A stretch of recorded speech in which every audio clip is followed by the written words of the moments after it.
Hello दोस्तों, आज के इस वीडियो में आपको बताऊंगा किस तरीके से आप अपना खुद का एक कलर प्रेडिक्शन गेम बनाकर मार्केट में लॉन्च कर सकते हैं। इस वीडियो में आपको स्टेप बाय स्टेप पूरा कलर प्रेडिक्शन गेम बनाना सिखाऊंगा। और अगर आप एक डेवलपर हैं और खुद का कुछ इस टाइप का कलर प्रेडिक्शन गेम बनाकर मार्केट में लॉन्च करना चाहते हैं तो इस वीडियो को देखकर आप स्टेप बाय स्टेप पूरा कलर प्रेडिक्शन गेम बनाना सीख सकते हैं। और अगर आप एक डेवलपर नहीं है और फिर भी कुछ इस टाइप का एप्लीकेशन बनाकर मार्केट में लॉन्च करना चाहते हैं तो स्क्रीन पे दिए गए नंबर पर हमसे कॉन्टैक्ट कर सकते हैं, नहीं तो डिस्क्रिप्शन में दिए गए नंबर पर कॉल या टेक्स्ट भी कर सकते हैं। तो चलिए देखते हैं गेम बनने के बाद आपको किस टाइप से शो होगा। गेम बनने के बाद आपको कुछ इस टाइप से शो होगा। हो सकता है मेरी स्क्रीन अभी आपको ब्लर दिख रही हो क्योंकि यूट्यूब की गाइडलाइंस है कि किसी भी टाइप के कलर प्रेडिक्शन गेम का प्ले और डेवलपमेंट हम नहीं दिखा सकते। गेम बनाने के लिए आपको तीन चीजों की जरूरत पड़ेगी। सबसे पहला आपका होस्टिंग, दूसरा है डोमेन, तीसरा है सोर्स कोड। होस्टिंग और डोमेन मैंने ऑलरेडी होस्टिंग जैसे परचेज कर लिया, परचेज करके दोनों को आपस में कनेक्ट कर लिया है। और सोर्स कोड भी मैंने ऑलरेडी डाउनलोड करके रखा है। सबसे पहले मैं अपना जो भी मेरा डोमेन है उसको हिट कर देता हूँ। डोमेन को हिट करने के बाद आप जैसा कि देखेंगे हमारा गेम अभी रनिंग है। सबसे पहले मैं इसी गेम को जो भी मेरा रनिंग है अभी इसको मैं पहले सबसे पहले डिलीट करूंगा। डिलीट करने के बाद फिर इसी पे दोबारा डेवलपमेंट करके दिखाऊंगा। सबसे पहले मेरे को अपना फाइल मैनेजर ओपन करना है। फाइल मैनेजर में जो भी मेरी फाइल है फाइल में सेलेक्ट करके उसको डिलीट कर दूंगा।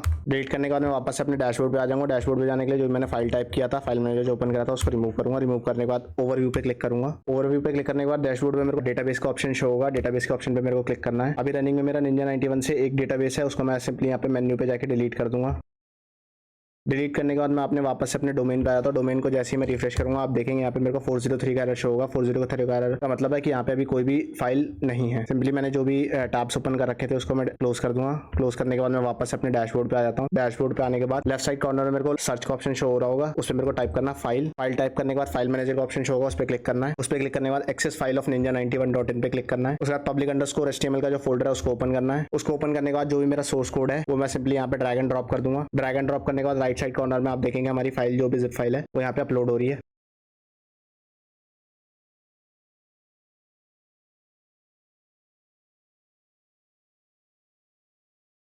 फाइल जैसी हमारी अपलोड हो जाएगी उसको हमें जो भी जिप फाइल है उसको सिलेक्ट करना है। सिलेक्ट करने के बाद उस पर राइट क्लिक करना है। राइट क्लिक करने के बाद एक्सट्रैक्ट का ऑप्शन शो होगा, उस पर क्लिक करना है। चूज फोल्डर में हमें अपने जो भी जैसे public_html फोल्डर के अंदर में टाइप एक्सट्रैक्ट करनी है फाइल, तो उस पर डॉट टाइप करके एक्सट्रैक्ट पे क्लिक कर देना है। एक्सट्रैक्ट पे क्लिक करने के बाद हमारी फाइल जो भी एक्सट्रैक्ट हो गई है, अब हमें अपनी जिप फाइल फाइंड करनी है। जिप फाइल फाइंड करके उसको मैं डिलीट कर दूंगा क्योंकि अब उसकी हमें कोई नीड नहीं है। सिंपली वापस से मैं अपने डैशबोर्ड पे आता हूँ। डैशबोर्ड पे जाने के लिए फाइल जो टाइप किया था उसको रिमूव करता हूँ सर्च के ऑप्शन में। उसके बाद ओवरव्यू पे क्लिक करता हूँ। ओवरव्यू पे क्लिक करने के बाद डेटाबेस का ऑप्शन शो होगा मेरे को डैशबोर्ड पे, उस पर क्लिक करना है। सिंपली यहाँ पे मैं कोई भी एक रैंडम सा डेटाबेस क्रिएट कर लूंगा।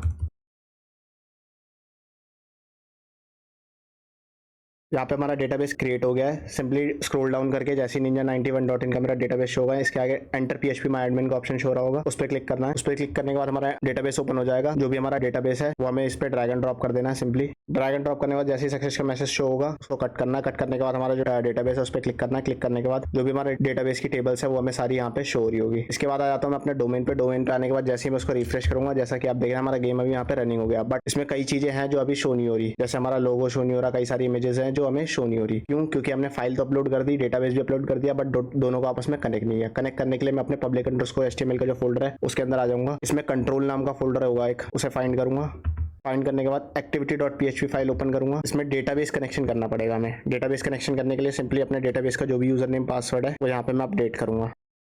सिंपली डेटाबेस मैंने कॉपी कर लिया, यहाँ पे कॉपी करने के बाद यहाँ चेंज कर दिया और जो भी डेटाबेस का पासवर्ड हमने सेट किया था वो यहाँ पे अपडेट कर दिया। उसके बाद DB एक्शन फोल्डर के अंदर आ जाएंगे। यहाँ पे भी सेम चीज करेंगे, डेटाबेस का यूजर नेम, डेटाबेस का नेम और पासवर्ड। उसके बाद सेव करने के बाद वापस से आ जाएंगे public_html के अंदर, एडमिन फोल्डर के अंदर जाएंगे, कंट्रोल फोल्डर को ओपन करेंगे, तो activity.php फाइल को ओपन करेंगे। इसमें भी सेम चीज अपने डेटाबेस के कनेक्शन अपडेट करेंगे।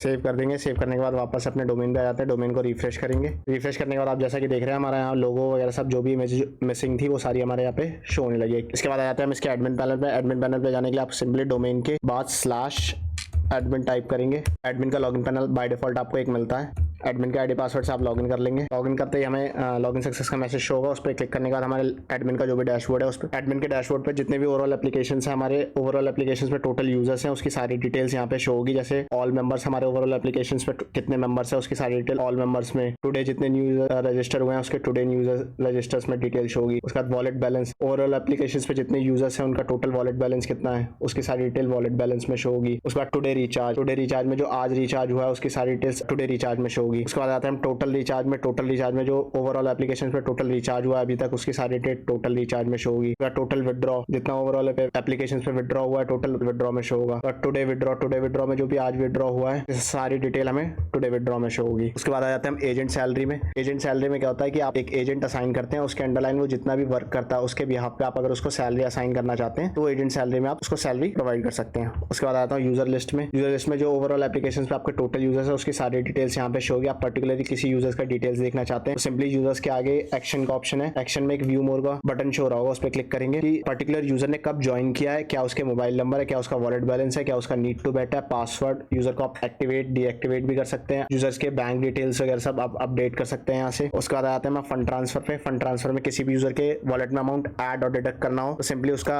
मोबाइल नंबर डालेंगे, मोबाइल नंबर डालेंगे, जो भी अमाउंट हमें ऐड करना है वो अमाउंट डालेंगे, कंफर्म अमाउंट करेंगे, कंफर्म अमाउंट करने के बाद रिमार्क डालेंगे।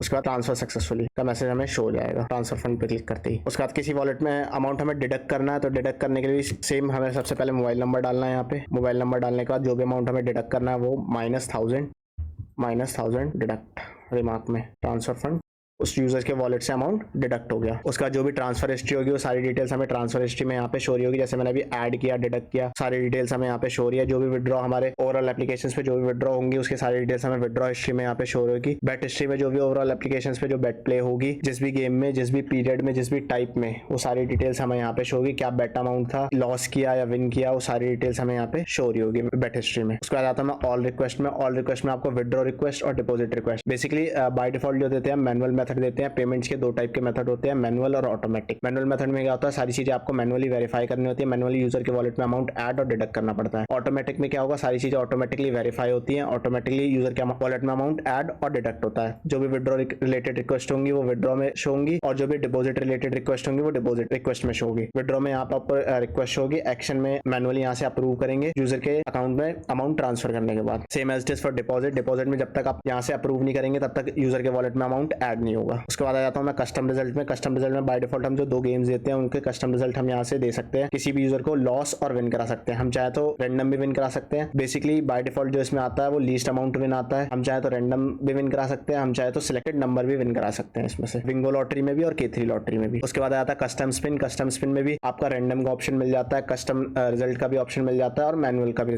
ऑप्शन मिल जाता है। यहाँ से आप हर स्पिन पे जो रिजल्ट आप देना चाहते हैं वो यहाँ से आप सिंपली यहाँ से सेट कर सकते हैं। उसके बाद आता हूँ मैं अपने सेटिंग्स में। सेटिंग्स में आप यहाँ से जो भी बेसिकली बाय डिफॉल्ट जो मैनुअल मेथड हम देते हैं उसमें बैंक डिटेल्स जो आपको अपडेट करनी होगी सारी डिटेल्स आप यहाँ से अपडेट कर सकते हैं। चेंज UPI USDT ID, उसके बाद चेंज QR आप यहाँ से कर सकते हैं। सपोर्ट के लिए आप Telegram channel, Telegram, WhatsApp, Instagram वो सारी चीजें आप यहाँ से अपडेट कर सकते हैं। नोटिस आप रन कर सकते हैं अपने होम पेज पे। नोटिफिकेशन आप यूजर्स को भेजना चाहते हैं वो यहाँ से नोटिफिकेशन भेज सकते हैं। चेंज पासवर्ड, एडमिन का पासवर्ड चेंज करना चाहते हैं वो आप यहाँ से चेंज कर सकते हैं। होम पेज पे जो डेली विन रेंज शो होती है वो आप डिटेल यहाँ से चेंज कर सकते हैं। एक्टिविटी अवार्ड अगर आप कोई चेंज करना चाहते हैं, ऐड ऑन करना चाहते हैं या एडिट करना चाहते हैं वो आप यहाँ से ऐड कर सकते हैं। उसके बाद आ जाता हूँ मैं अपने इन्विटेशन बोनस पे। इन्विटेशन बोनस में भी 13 लेवल्स तक आप रेफरल बोनस इसमें सेट कर सकते हैं। उसका लेवल सेटिंग्स में आ जाता हूँ। लेवल सेटिंग्स में change first recharge commission. First recharge commission पे आप अपने रेफरल को कितना कमीशन देना चाहते हैं वो यहाँ से सेट कर सकते हैं। बेट पे कितना अपने रेफरल को कमीशन देना चाहते हैं वो यहाँ से सेट कर सकते हैं आप। उसके बाद इशूज में जो भी यूजर के इशूज होंगे वो सारे इशू रेज जो होंगे वो सारी डिटेल्स आपको इशूज में यहाँ पे शो होंगी। उसके बाद आता हूँ मैं अपने गिफ्ट जोन में। गिफ्ट जोन में जो भी हम गिफ्ट कार्ड क्रिएट करेंगे उसको रिडीम करेंगे वो सारी डिटेल्स हमें यहाँ पे शो होगी। उसके बाद हमारा log out option for the security purpose में अपना एडमिन पैनल है वो लॉग आउट कर दूंगा क्योंकि मेरे एडमिन पैनल से कोई भी मिसयूज ना कर सके, किसी भी यूजर को विन और लॉस ना करा सके, किसी भी यूजर का वॉलेट में अमाउंट ऐड और डिडक्ट ना कर सके। और इसी तरह की वीडियो अगर आप आगे भी देखना चाहते हैं प्लीज लाइक करें, शेयर करें, सब्सक्राइब करें गाइस।